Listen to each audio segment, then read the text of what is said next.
स्वागत है आप सभी का अथर्व क्लासेस पर। आज की मध्य प्रदेश महिला पर्यवेक्षक की क्लास में हम 11 मार्च का फर्स्ट और सेकंड शिफ्ट दोनों का ही एग्जाम एनालिसिस करेंगे और देखेंगे कि आज के 11 मार्च के एग्जाम में किस टाइप के प्रश्न पूछे गए हैं। और अभी तक जितने मैंने एग्जाम एनालिसिस करवाए हैं, जिसमें 7, 8, 10 और आज 11 तारीख का एग्जाम था, तो इन सभी एग्जाम एनालिसिस को आप जरूर देखिएगा, जिससे आप लोगों को जो भी आपका एग्जाम है आने वाला, उसमें इनसे रिलेटेड ही प्रश्न पूछे जा रहे हैं। अगर आप 10 तारीख का एग्जाम एनालिसिस आपने किया होगा, तो जिनका 11 मार्च को एग्जाम है उनको देखने को उससे रिलेटेड ही प्रश्न मिले होंगे, उसके अंदर के प्रश्न। तो आज का जो एग्जाम था वह भाषा पर ज्यादा आधारित था। भाषा यानी कि ज्यादा थोड़ा सा एग्जाम पेपर को लेंदी बनाया गया था, समझ पर आधारित प्रश्न पूछे गए थे। तो आइए देखते हैं कि किस टाइप के प्रश्न 11 मार्च के एग्जाम में पूछे गए थे। तो अगर हम पोषण एवं स्वास्थ्य की बात करें, तो पोषण एवं स्वास्थ्य से जो प्रश्न पूछा गया था, उसमें पूछा गया था कि टीटी का बूस्टर डोज कब दिया जाता है। तो अगर हम बच्चों की बात करें, तो टीटी का यानी कि टिटनेस टॉक्साइड का जो बूस्टर डोज है वह 10 वर्ष की उम्र में दिया जाता है। टीटी का उपयोग नियमित रूप से 10 वर्ष से अधिक आयु के बच्चों के लिए किया जाता है, क्योंकि उन्हें डिप्थीरिया और पर्टिसिस दोनों घटकों की आवश्यकता नहीं होती है। इन्हें 10 वर्ष और 16 वर्ष की आयु में बूस्टर खुराक के रूप में उन बच्चों को दिया जाता है जिन्होंने पहले डीपीटी और डीटी की प्राथमिक खुराक या बूस्टर प्राप्त कर लिया है, तो उन्हें ही टीटी का बूस्टर डोज दिया जाता है। और साथ ही याद रखिए कि टीटी की जो खुराक है वह गर्भवती महिलाओं को भी दी जाती है। तो गर्भवती महिलाओं को भी टीटी का टीका लगाया जाता है, जिसमें फर्स्ट डोज और सेकेंड डोज दोनों के बीच में 4 से 5 सप्ताह का अंतर होना जरूरी रहता है। और जो दूसरा टीका है, प्रसव के 4 सप्ताह पहले गर्भवती स्त्रियों को दिया जाता है। तो हो सकता है कि अगले एग्जाम में गर्भवती महिलाओं से प्रश्न पूछ लिया जाए कि उनको जो टिटनेस का टीका है वह किस प्रकार दिया जाता है। अगला जो पोषण एवं स्वास्थ्य से प्रश्न पूछा गया था, वह खून की कमी से कौन सा रोग होता है। तो शरीर में खून की कमी से एनीमिया नामक रोग होता है। यह एक रक्त विकार है। एनीमिया होने से खून में लाल रक्त कणिकाओं या हीमोग्लोबिन की मात्रा कम हो जाती है। अगर हम एनीमिया के लक्षण देखें, तो कमजोरी, सांस लेने में तकलीफ, पीलापन, चक्कर आना, बेहोशी, प्यास बढ़ना, पसीना आना, तेजी से चलती नब्ज, तेजी से सांस लेना, तो ये सभी क्या हैं? एनीमिया के लक्षण हैं। तो मुझे जितने भी एग्जाम एनालिसिस के द्वारा प्रश्न मिलते हैं, मैं उनकी डिटेल आप तक लेकर आती हूं, जिससे आने वाले एग्जाम में आपको अगर इससे रिलेटेड प्रश्न देखने को मिले तो आपसे वह प्रश्न बन जाए। तो अगला प्रश्न जो पूछा गया था, रिकेट्स रोग किस विटामिन की कमी से होता है। तो विटामिन डी की कमी से रिकेट्स नामक रोग होता है। आप देख सकते हैं कि हर एग्जाम में, मतलब हर शिफ्ट के एग्जाम में आपसे विटामिन से जरूर प्रश्न पूछा जा रहा है। विटामिन की मैंने अलग से सेपरेट वीडियो बनाई है, जिसमें मैंने इनको डिटेल में समझाया है, और एक महत्वपूर्ण प्रश्नों की क्लास भी मैंने विटामिन की बनाई है, तो वह चैनल के माध्यम से आप जरूर देखिएगा। तो रिकेट्स रोग विटामिन डी या कैल्शियम की कमी से होता है। यह एक हड्डी रोग है जो शिशुओं और छोटे बच्चों को प्रभावित करता है। रिकेट्स होने पर हड्डियां कमजोर और नर्म हो जाती हैं। रिकेट्स के अगर हम कारण देखें, तो विटामिन डी की कमी, कैल्शियम की कमी, आनुवांशिक दोष और कोई अन्य स्वास्थ्य स्थिति भी हो सकती है। अगला जो प्रश्न पूछा गया था वह मीजल्स और रुबेला से पूछा गया था। तो एमएमआर, जो कि हर शिफ्ट में पूछा जाने वाला क्वेश्चन बन गया है। ये तो हर शिफ्ट में, यानी कि 7 तारीख, 8 तारीख, 10 तारीख और आज 11 तारीख के एग्जाम में भी एमएमआर से प्रश्न देखने को मिला है। तो प्रश्न का जो पैटर्न है वह जरूर चेंज कर देते हैं। तो जैसे कि आज एग्जाम में प्रश्न पूछा गया था कि मीजल्स और रुबेला रोग से बचने के लिए कौन सा टीका दिया जाता है। तो एमएमआर का टीका दिया जाता है। एमएमआर वैक्सीन खसरा और रूबेला नामक वायरल संक्रमणों से बचाव के लिए दी जाती है, और यह एक संयोजन वैक्सीन है। अगला प्रश्न आईसीएमआर से पूछा गया था 2020। आईसीएमआर 2020 के अनुसार गर्भवती महिलाओं को कितना फॉलिक एसिड लेना चाहिए।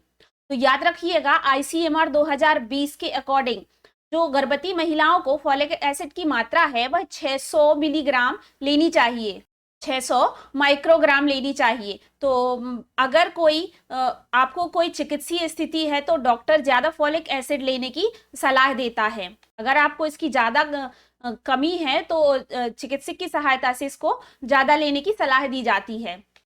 अगला जो प्रश्न पूछा गया था, जापानी इन्फ्लूएंजाइटिस टीका कब लगाया जाता है?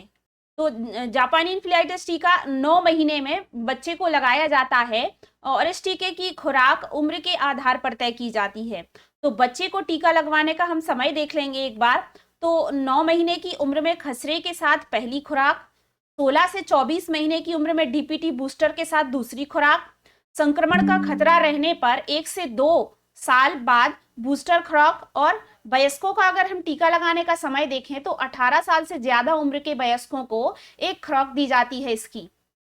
अगला प्रश्न कुछ पोषक तत्वों से पूछा गया था। पूरा प्रश्न तो नहीं मिल पाया है, लेकिन जो भी पूछा गया था पोषक तत्वों से रिलेटेड ही था। इसके बाद जो अगला प्रश्न पता चला है वह है पीसीवी और ओपीवी में अंतर बताइए। तो पीसीवी वैक्सीन न्यूमोकोकल कंज्यूगेट वैक्सीन का शॉर्ट फॉर्म है। यह एक इंजेक्शन योग्य टीका है, यानी कि इंजेक्शन से देने वाला टीका है। यह निमोनिया और तीव्र ओटिटिस मीडिया जैसी बीमारियों से बचाता है। और जो ओपीवी है वह ओरल पोलियो वैक्सीन है, पोलियो के लिए दी जाने वाली वैक्सीन है ओपीवी। अगला जो प्रश्न था वह जीवाणुओं से होने वाला रोग कौन सा है? तो जीवाणुओं से होने वाले कई रोग हैं, तो जो भी आपके ऑप्शन के अकॉर्डिंग है वह आंसर लगाइएगा। तो अब ऑप्शन तो पता नहीं चल पाते हैं, बस क्वेश्चन ही पता चला है। तो क्वेश्चन यह था कि जीवाणुओं से कौन सा रोग होता है, तो हम सभी रोग देख लेंगे। तो हैजा, टाइफाइड, बुखार, तपेदिक और क्षय रोग। तपेदिक जिसे कि टीबी भी कहा जाता है और क्षय रोग भी कहा जाता है। साथ ही प्लेग, एंथ्रेक्स, टिटनेस, डिप्थीरिया, कुष्ठ रोग, आंत ज्वर, तो आदि इस प्रकार के रोग किससे होते हैं? जीवाणु से होने वाले ये सभी रोग हैं। मैंने अभी कुछ दिन पहले ही सभी रोगों की एक शॉर्ट वीडियो बनाई थी, तो वह चैनल के माध्यम से आप जरूर देखिएगा। उसके माध्यम से आपको सभी प्रकार के रोग, जिसमें जीवाणु जनित रोग, विषाणु जनित, प्रोटोजोआ, कवक जनित, आनुवांशिक रोगों को मैंने समझाया था। तो उसमें आपका एक बार बहुत अच्छा रिवीजन हो जाएगा। तो वह वीडियो जरूर देखिएगा एग्जाम से पहले अपने। अगला प्रश्न है, निमोनिया से बचाव के लिए कौन सा टीका लगाया जाता है? तो निमोनिया से बचाव के लिए न्यूमोकोकल वैक्सीन यानी कि पीसीवी और हीमोफिलस इन्फ्लुएंजा टाइप बी जिसे कि HIV वैक्सीन लगाई जाती है। तो पीसीवी वैक्सीन निमोनिया से बचाव के लिए लगाई जाती है। इसके बाद अगला प्रश्न था कि मीजल्स रोग के क्या लक्षण हैं? तो खसरा बुखार से शुरू होता है। सबसे पहले याद रखिए कि जो खसरा या मीजल्स है वह क्या है? बुखार से इसकी शुरुआत होती है। उसके बाद खांसी, नाक बहना और आंखों से पानी आना शुरू हो जाता है।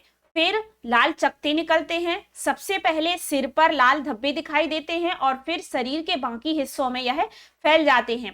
साथ ही सर्दी, जुकाम और फ्लू से भी बदतर क्या हो जाता है? यह ज्यादा हो जाता है, इससे भी ज्यादा। खसरा एक गंभीर बीमारी है जिसे टीके से रोका जा सकता है।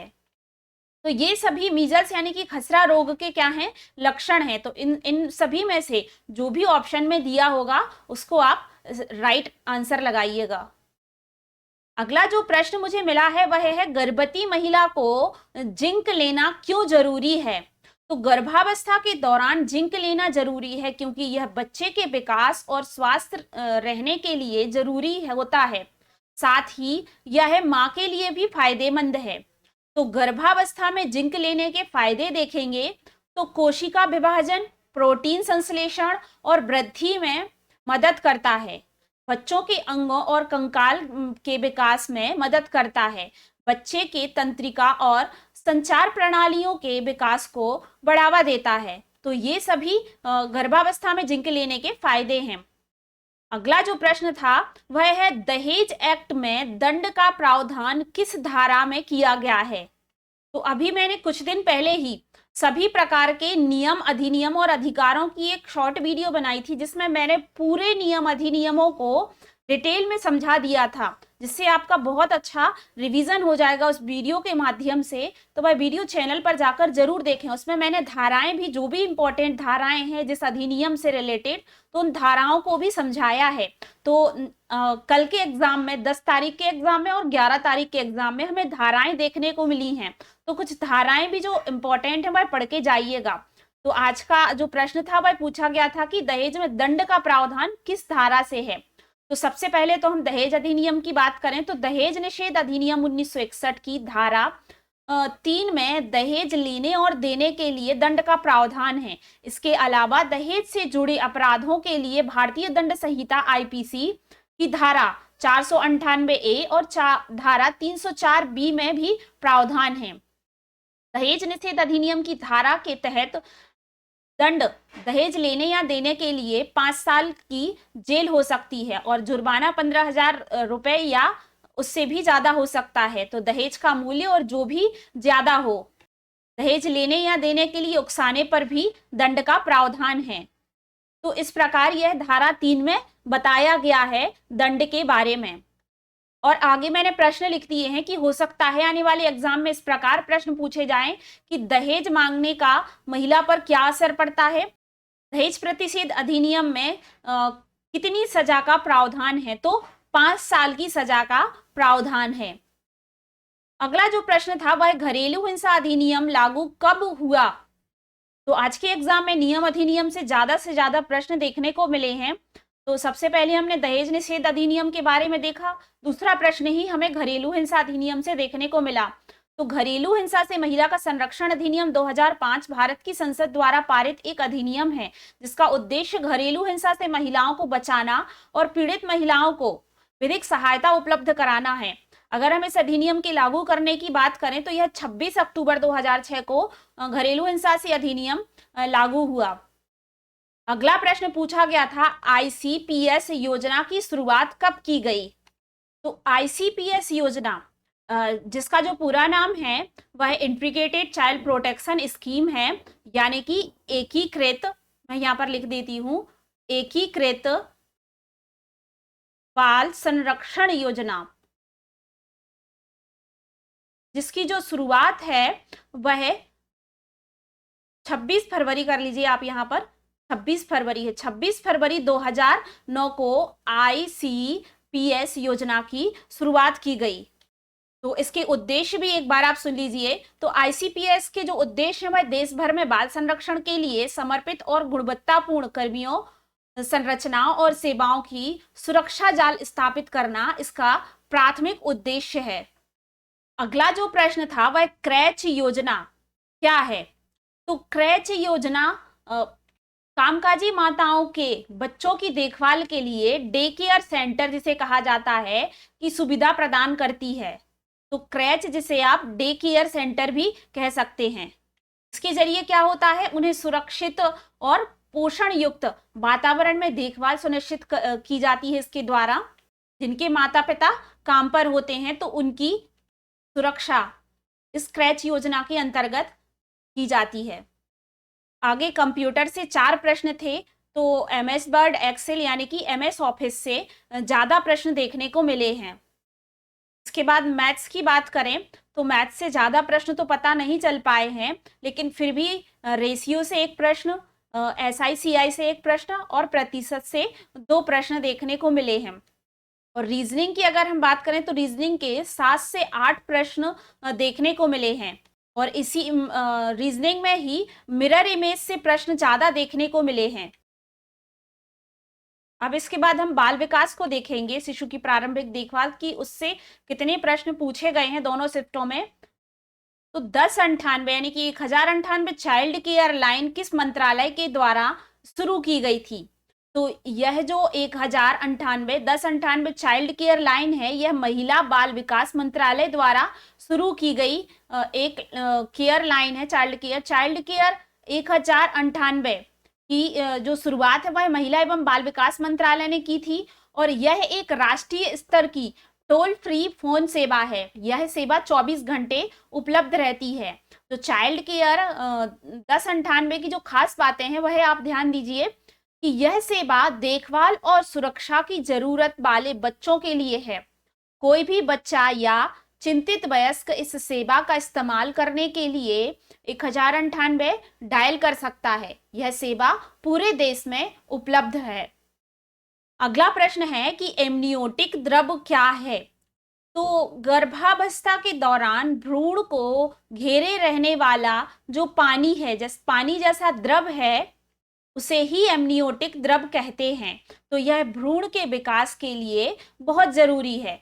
अगर हम एमनियोटिक द्रव की बात करें तो इसकी कुछ जरूरी बातें आप ध्यान दीजिए कि एमनियोटिक, यह एक एमनियोटिक थैली में होता है। यह भ्रूण को सुरक्षा देता है, उसे सहारा देता है। यह भ्रूण के फेफड़े, गुर्दे और जठरांत संबंधी मार्ग के विकास में मदद करता है। यह भ्रूण के फेफड़े, गुर्दे, ये रिपीट हो गया फिर से, यह भ्रूण को चोट और तापमान में बदलाव से बचाता है। तो यह क्या है, एमनियोटिक द्रव की कुछ जरूरी या महत्वपूर्ण बातें कह सकते हैं। तो आज के एग्जाम में गर्भावस्था से ज्यादा प्रश्न देखने को मिले हैं। तो गर्भावस्था और गर्भवती की देखभाल, तो इसको आप बहुत अच्छे से पढ़ के जाइएगा। जो गर्भवती की देखभाल, गर्भावस्था है, मैंने इनकी सबकी अलग अलग वीडियो बनाई है और उनके बहुत ही सारे महत्वपूर्ण प्रश्न करवाए हैं। तो आप चैनल की प्लेलिस्ट में जाकर जरूर देखिएगा। हर टॉपिक के मैंने अलग अलग एमसीक्यूज करवाए हैं। तो चैनल पर जाकर आप जरूर देखिएगा एग्जाम से पहले अपने। अगला जो प्रश्न है वह पूछा गया है कि दिव्यांग बालकों को कैसे प्रोत्साहित किया जाता है। तो क्रिएटिव गतिविधि आधारित कार्य करके उन्हें प्रोत्साहित किया जा सकता है दिव्यांग बालकों को। इसके द्वारा कुछ क्रिएटिव एक्टिविटी करके। अगला जो प्रश्न पूछा गया था वह है राष्ट्रीय ग्रामीण विकास आजीविका मिशन की शुरुआत कब की गई। तो मेरी पूरी कोशिश रहती है कि आपको बिल्कुल जेन्युइन क्वेश्चन जो आज के एग्जाम में आए हैं वही लेकर आऊं मैं। इसीलिए मैं वीडियो थोड़ा लेट अपलोड करती हूँ कि जो सभी क्वेश्चन हैं उनकी मैं डिटेल आपको दे सकूं, ताकि आने वाले एग्जाम में आपसे यहाँ से अगर प्रश्न बने तो आपसे बन जाए प्रश्न, और जो प्रश्न है वह जेन्युइन हो, यही एग्जाम में पूछा गया प्रश्न है वही मैं लेकर आती हूँ। तो बस आप वीडियो को एक लाइक जरूर करिएगा और हो सके तो शेयर जरूर करिएगा। कमेंट करके जरूर बताइएगा कि क्लास कैसी रही है। और अगर आप चैनल पर नए हैं तो सब्सक्राइब जरूर कर लें चैनल का, तो आने वाले जो एनालिसिस हैं एग्जाम के वह आपको मिल जाएंगे। बेल आइकन जरूर प्रेस कर लें ताकि वीडियो का नोटिफिकेशन मिल जाए जल्दी से। तो अगर हम राष्ट्रीय ग्रामीण विकास आजीविका मिशन की बात करें तो इसकी जो शुरुआत है वह साल 2010 में हुई थी और ग्रामीण विकास मंत्रालय ने की थी इसकी शुरुआत। याद रखिएगा, यह एक केंद्रीय प्रायोजित योजना है। 26 मार्च 2016 को इसका नाम बदलकर दीनदयाल अंत्योदय योजना राष्ट्रीय ग्रामीण आजीविका मिशन कर दिया गया था। तो याद रखिएगा कि इसकी शुरुआत साल 2010 में हुई थी और ग्रामीण विकास मंत्रालय द्वारा यह योजना चलाई जाती है, लेकिन इसका 26 मार्च 2016 को नाम चेंज कर दिया गया था और इसे दीनदयाल अंत्योदय योजना राष्ट्रीय ग्रामीण आजीविका मिशन कर दिया गया था। अगला जो बाल विकास से प्रश्न है वह है मंदबुद्धि बालक का मन पढ़ने में नहीं लग रहा है तो उसे कैसे समझाया जाए। तो मैंने सबसे शुरू में बताया था कि समझ पर आधारित प्रश्न ज्यादा ही पूछे गए हैं, तो जो थोड़े से लेंदी हैं और भाषा पर आधारित हैं प्रश्न, तो लेंदी प्रश्न है, इसीलिए एकदम एग्जैक्ट नहीं प्रश्न के ऑप्शन पता चल पाते हैं। लेकिन मंदबुद्धि बालक का मन पढ़ने में नहीं लग रहा है तो उसे कैसे समझाया जाए, तो इस प्रकार का कुछ प्रश्न था। तो हम इससे रिलेटेड समझते हैं। मंदबुद्धि बच्चों को समझाने के लिए धैर्य और समझ के साथ उनका साथ दिया जाना चाहिए। इन बच्चों के लिए एक सपोर्ट सिस्टम तैयार करना चाहिए।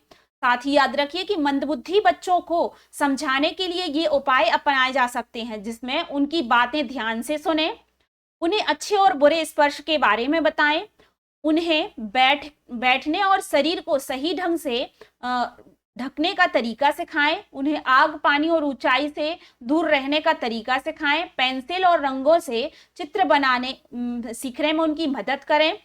साथ ही इंडिविजुअल लर्निंग प्लान बनाएं और थेरेपी सेशन लें। तो इन सभी बातों का हमें मंदबुद्धि बालकों की जो पढ़ाई में मन लगाने में उनकी मदद करना चाहिए, इन सभी बातों को ध्यान में रखकर। आगे अगर हम देखें मैनेजमेंट से, तो मैनेजमेंट से पैराग्राफ से यानी कि गद्यांश से आपके 12 प्रश्न पूछे गए थे। तो आप सभी को पता है कि 2 गद्यांश आएंगे जिसमें 6-6 प्रश्न पूछे जाएंगे। तो जो अगला प्रश्न पूछा गया था वह गरीबी हटाओ का नारा किस पंचवर्षीय योजना में दिया गया था? तो गरीबी हटाओ का नारा याद रखिएगा 5वीं पंचवर्षीय योजना में दिया गया था। और जो 5वीं पंचवर्षीय योजना है वह 1974 से 1978 तक चली। तो यह एकमात्र ऐसी पहली योजना है जो कि 4 सालों तक चली। बाकी पूरी 12 पंचवर्षीय योजनाओं की अगर हम बात करें तो 11 पंचवर्षीय योजनाओं की जो अवधि है वह 5 वर्ष है, लेकिन जो 5वीं पंचवर्षीय योजना है उसकी जो अवधि है वह 4 वर्ष है। तो इसी योजना में गरीबी उन्मूलन, रोजगार और न्याय पर जोर दिया गया था। गरीबी हटाओ नारे के बारे में ज्यादा जानकारी अगर हम देखें तो इस नारे को इंदिरा गांधी ने दिया था। इस नारे की बात करें तो यह 1971 के चुनाव अभियान में दिया गया नारा था। और इस नारे के साथ इंदिरा गांधी ने एक गरीबी निर्मूलन कार्यक्रम भी पेश किया था। इस कार्यक्रम के तहत इंदिरा गांधी ने कई नए कदम उठाए थे, जिसमें योजना में कृषि उत्पादन, रक्षा में आत्मनिर्भरता पर ध्यान केंद्रित किया गया था। इस योजना का जो प्रारूप था वह डीपी धर ने बनाया था। इस योजना का जो मकसद था यह सीधे गरीब और वंचित लोगों तक पहुंच सके। तो यह सभी कदम इंदिरा गांधी सरकार के द्वारा उठाए गए थे और उन्होंने ही गरीबी हटाओ का नारा दिया था 5वीं पंचवर्षीय योजना में। अगला प्रश्न फिर से पंचवर्षीय योजनाओं से ही पूछा गया था। पंचवर्षीय योजनाओं की तो मैंने बहुत अच्छे से इसके प्रश्न करवाए हैं।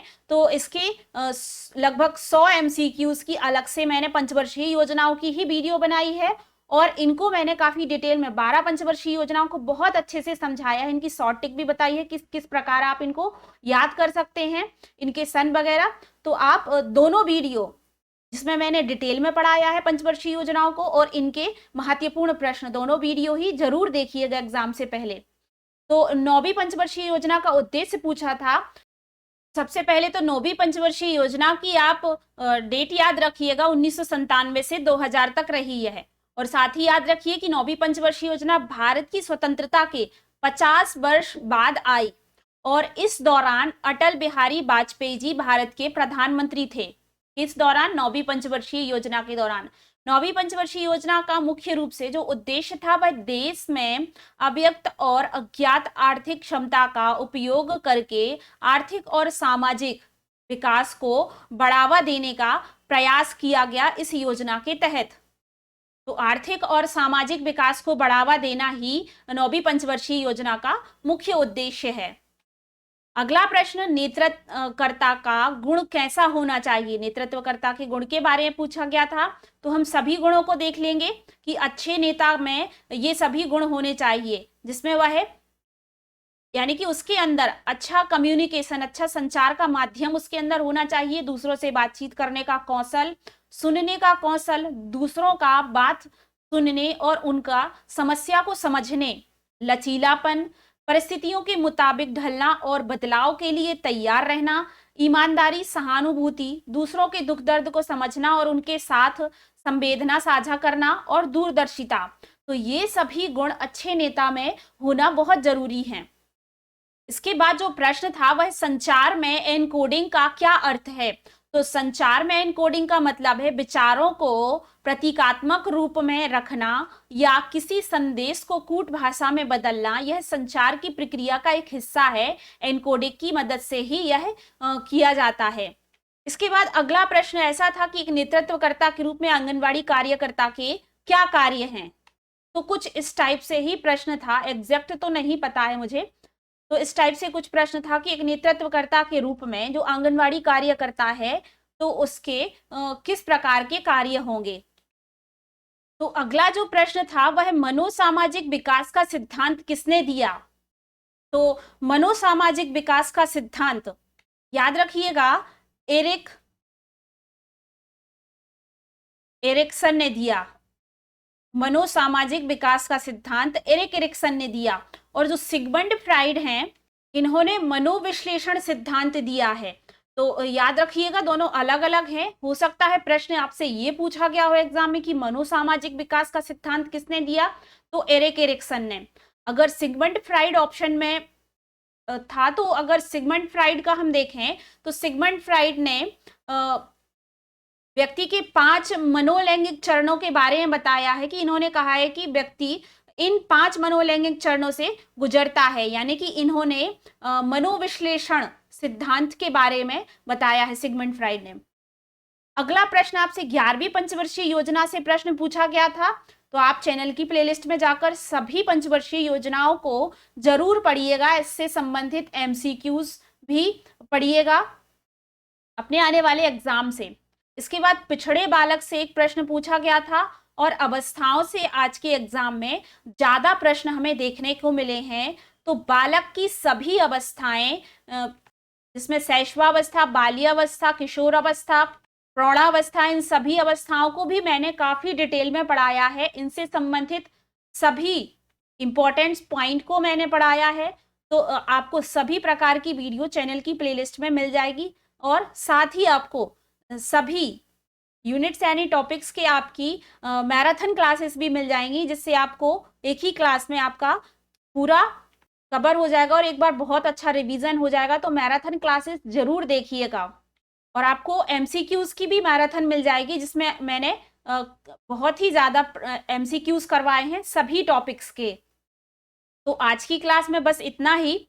आशा करते हैं आज की क्लास आपको पसंद आई होगी। अगर वीडियो पसंद आई है तो लाइक जरूर करें और कमेंट करके जरूर बताएं कि क्लास कैसी लगी है। और अगर आप चैनल पर नए हैं तो चैनल को सब्सक्राइब जरूर करें, क्योंकि जो आने वाला एग्जाम है उसका एनालिसिस मैं जरूर करवाऊंगी। तो इसके लिए आप चैनल सब्सक्राइब करें और बेल आइकन जरूर प्रेस करें, जिसमें ऑल जरूर सिलेक्ट करें ताकि नोटिफिकेशन आप तक पहुंच सके। तो जल्दी हम अपने अगले एनालिसिस के साथ मिलते हैं। धन्यवाद।